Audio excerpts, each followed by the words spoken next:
Hi, welcome to another episode of Inspire Careers Spotlight on Careers. I'm Kathy Lanzalaco of Inspire Careers, and welcome to our video podcast. Inspire Careers is happy to bring you several different podcast versions, and this one is our Spotlight on Careers, where I interview professionals across the country about different areas that they're working in that touch on careers for multiple audiences for career-minded professionals. And today I am happy to bring to you Mary Ruelle. Mary Ruelle from Tech Buffalo. And Mary is a very exciting story to tell. And Tech Buffalo is a really exciting opportunity that's happening here in the Western New York, the Buffalo area. And I'm so happy to bring Mary to you today. Mary joined the Tech Buffalo team in April of 2022 as the higher education program lead. And she comes to Tech Buffalo with 8 years of education experience. And that's actually how Mary and I know each other. From her past stint, we are alum of the same high school. And 6 of those, she was in the higher education sector. So her education includes career services, academic advising, advancement, and student conduct. And as so many of us have side hustles and interesting passion projects, she also owns and operates Dolly Cakes, which is an online bakery in Buffalo. Welcome, Mary. Thank you so much for having me. I'm happy to have you here today. This is so exciting. And, when we had last talked, you were still in your journey and, in higher ed, but this really seems like a very exciting opportunity for you. And I know last time we talked in person, you were so excited about it, which is why I invited you here today. So let's kind of lay the foundation. What is Tech Buffalo? I don't know that everybody knows what it is. Yeah, definitely. So Tech Buffalo was founded in early 2020, great timing. But we are a nonprofit organization and we support new, emerging, and existing tech talent in the Western New York area. And we do that by connecting them to education, internship opportunities, career and industry employment, networking opportunities, resources, and the like. So overall, we really want to create a sustainable, inclusive, and accessible technology community in our region. So we want to attract new talent to our region.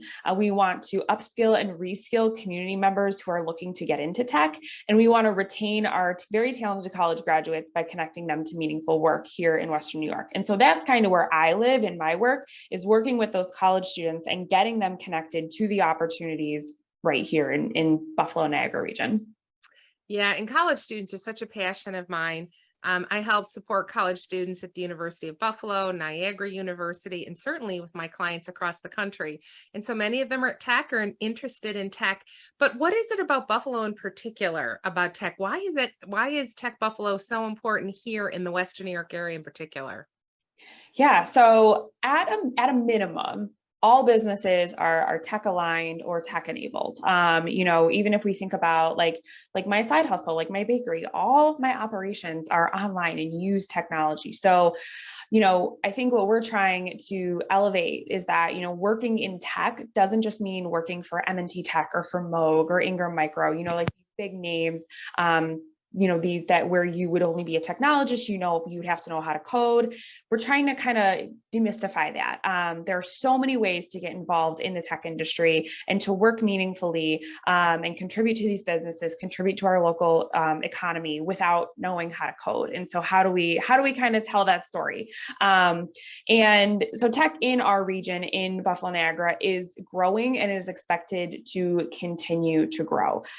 So the average tech wage in our region is about $78,000, which is pretty significant over the average wage in general here in Buffalo. And as we see this growing, we really take a look at our talent. Tech Buffalo looks at our talent, at our workforce, and seeing like what we need to do to help enable that growth. When we compare ourselves to other cities, we don't do that great, especially in the diversity, equity, and inclusion realm when it comes to the tech workforce. So our tech workforce here in Buffalo is only 7% Black or African American, 4% Hispanic or Latino, and 25% women. So respectively, the national average for those groups, those underrepresented groups in tech, are 12% African American, 7% Hispanic or Latino, and 50% women.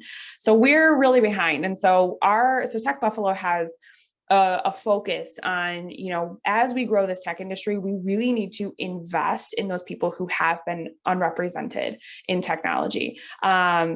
It just does not look like, if you take a look at the workforce, it does not look like our city. And we really want it to look like our city. Companies also have needs they're looking to grow. And the research that we're doing and what we're finding anecdotally even is that they're having trouble finding talent that meets their needs. And a lot of that are just like, smaller applicant pools, or like very like specific skills that they need that they can't find local talent for. And they want to, and we believe that it's here, and it's just making those connections. How can we elevate those opportunities for our workforce and help companies at the same time get the talent that they need? So we're really this intermediary organization between talent, employers, and trainers. We believe that tech is a way that we can work towards overall community prosperity for our region. And we are really excited to be in the position to bring all those parties together at the same table. Well, what I hear you saying is, some of those barriers that people thought that were holding them back to get into tech, like I have to be a STEM person, right? I have to have this background. Oh, I don't know how to code, all that. It sounds to me like, these are breaking down some of the stereotypes that we think about when tech, and the whole world of tech is not in Seattle or in Northern California. So there's a lot happening. And I know, and I can't remember exactly what publication it was, but I've seen publications recently about the tech community growing in Buffalo. Somewhere, some national plugin, I'm not sure where we rate, but the fact that we even made the list is pretty incredible. And certainly, for all of those out you watching and say, Buffalo, who wants to go to Buffalo? I'll tell you what, the quality of living here and the cost of living is far better than many other places. So something to think about. Well, can you talk a little bit more about your role as a higher education program lead? Tell us specifically what you do, Mayor. Yeah. So as I said, in part of this work, it's retaining our college students in our area for these opportunities. So we lose almost 60% of our graduates to opportunities outside the region, which is a lot. And it's really one of the easiest places to start. We find that college students are leaving because there are higher wages elsewhere. There's lack of awareness of opportunities. Buffalo is not, always the first place that comes to mind when you want a big tech career. And so how can we kind of, break that and help students understand what we're doing? So we have three objectives when we look at higher education in our region. So we want to keep Western New York graduates local through meaningful tech or tech adjacent employment. When I say tech adjacent, I mean things like data analytics, which is like a math degree, graphic design, which is like an art and technology degree. Even a lot of the humanities and stuff, there are boot camps, certificate programs, classes that you can take where they really do well. I mean, like you can be an English major, but get a certificate in cybersecurity. Most of your cybersecurity job is writing reports that people can understand. So an English major is perfect for that. And so how can we kind of help how can we help students find their passions and apply it to technology, because it's endless. So keeping them local, we want to rally awareness and affinity of the Western New York tech and tech adjacent opportunities. So, really like just bringing students to these opportunities, making it as obvious as possible, bringing employers to campus to let them know that for students that these are real opportunities that they have. They don't have to look elsewhere. And we want to generate a community bond of college and university talent in Western New York. We want to make these students kind of sticky to our region, really feel like they have a home here, they have a community here.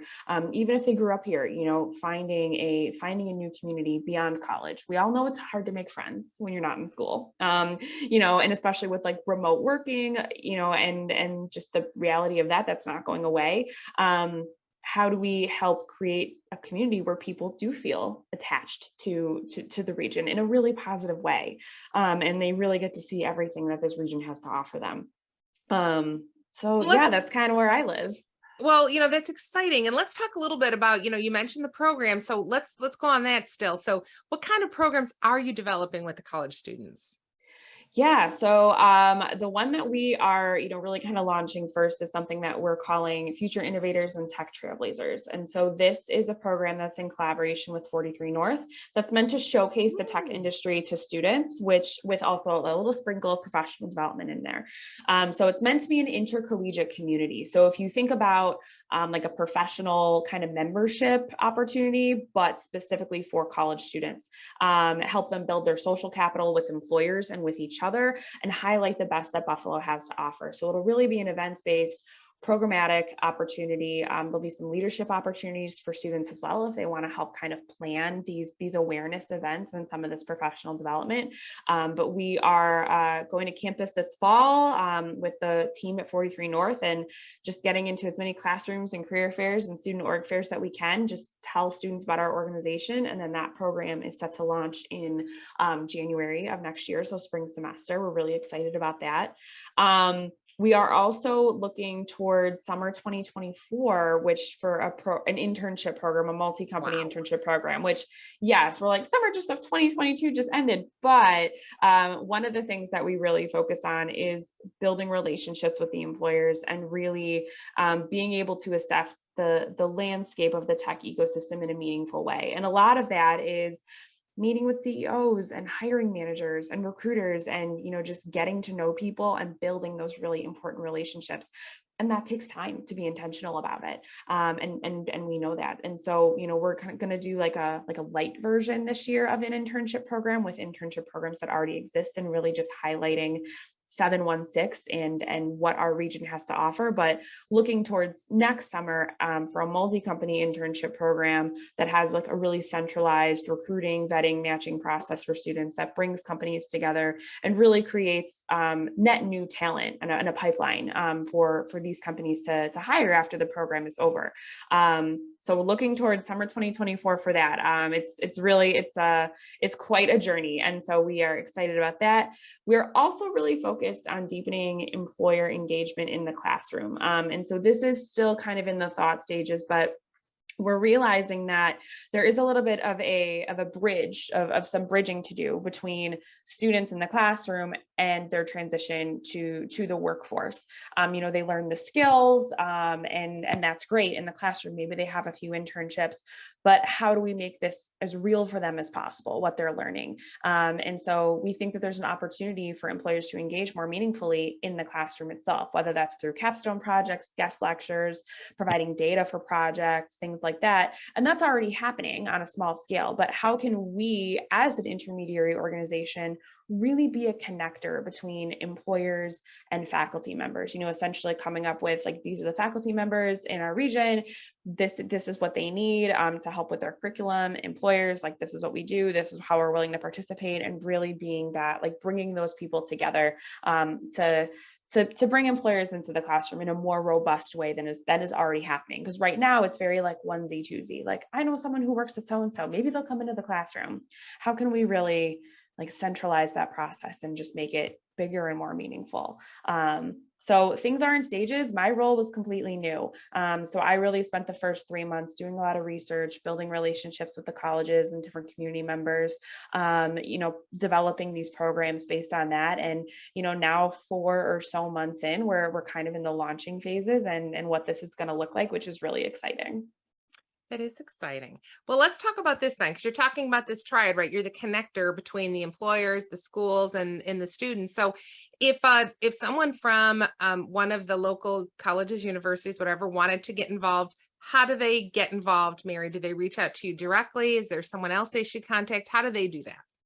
Absolutely. So whether it's an employer, a student, a faculty member, a staff member on a college campus, they can absolutely reach out to me directly and we can get them connected. As I said, like, we're going to be on campuses, this fall. There's 21 fabulous colleges and universities in our region.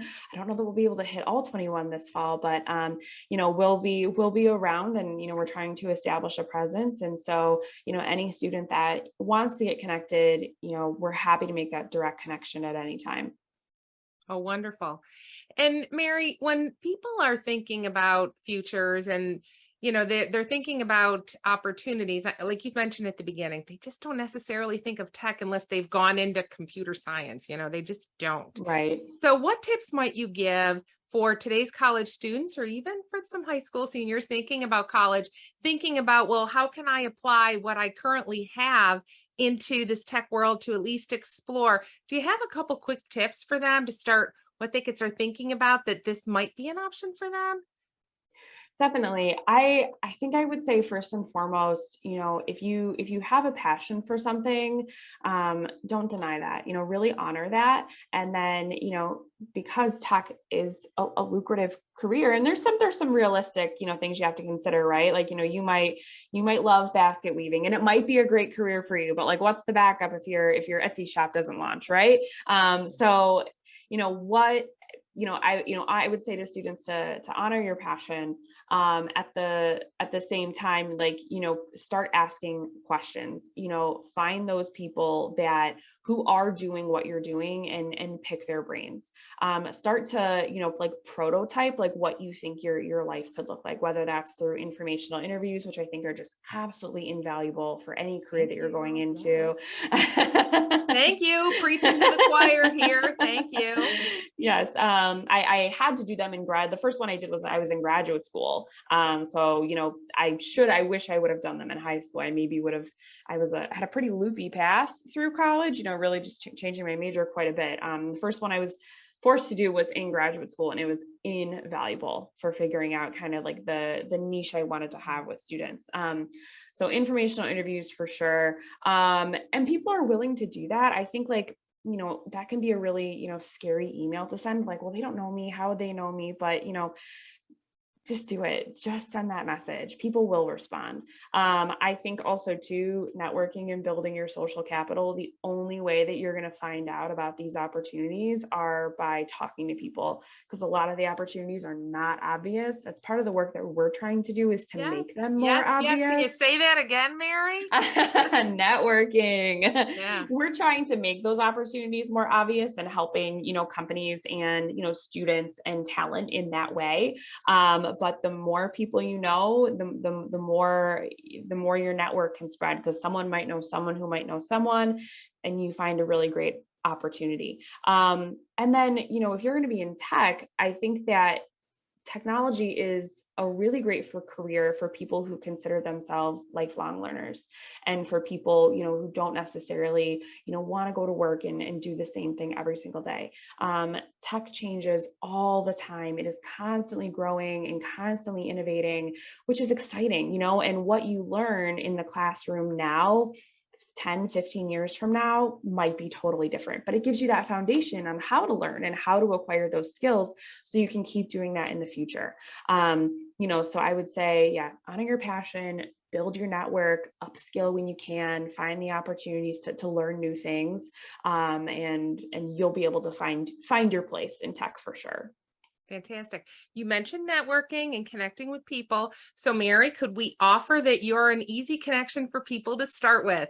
So, if you're on LinkedIn and you're Absolutely. still dabbling, and anything that Mary has said has struck a chord of interest, there's no obligation to reach out to connect with you on LinkedIn, is there, Mary? No, but please do. I mean, like, yes, I'm very open to talking, very open to making the connections. We are really trying to engage with as many employers as possible, as many schools as possible, as many students as possible. So if you have questions, if you just want to learn more about what we do, if you have a suggestion or an insight to share, very open to all of it. Please, please, please reach out. I am checking LinkedIn, and I am sending those messages myself. So please connect with me, and let's chat about it.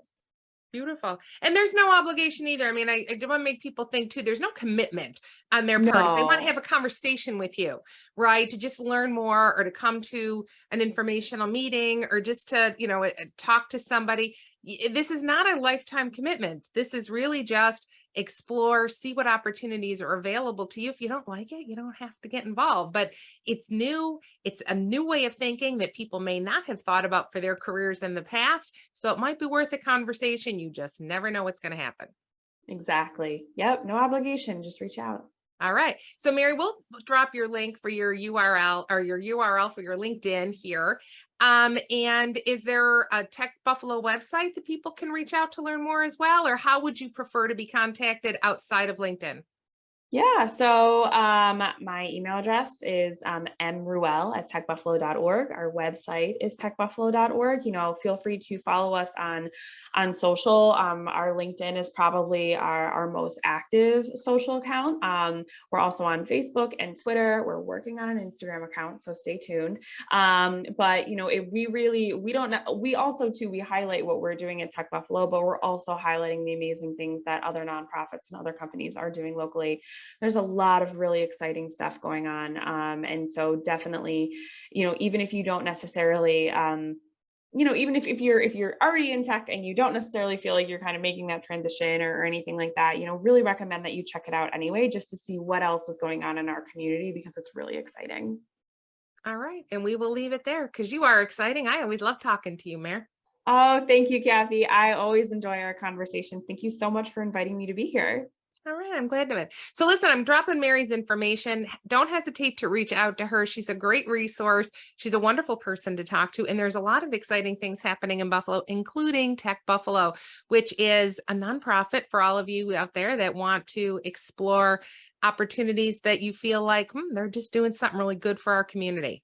So you can also feel good about feeling good and about working. So that's exciting. All right. Thank you all for joining us on another episode of Inspire Careers Spotlight on Careers. I'm Kathy Lanzalaco, your host. Thank you, Mary Ruelle from Tech Buffalo.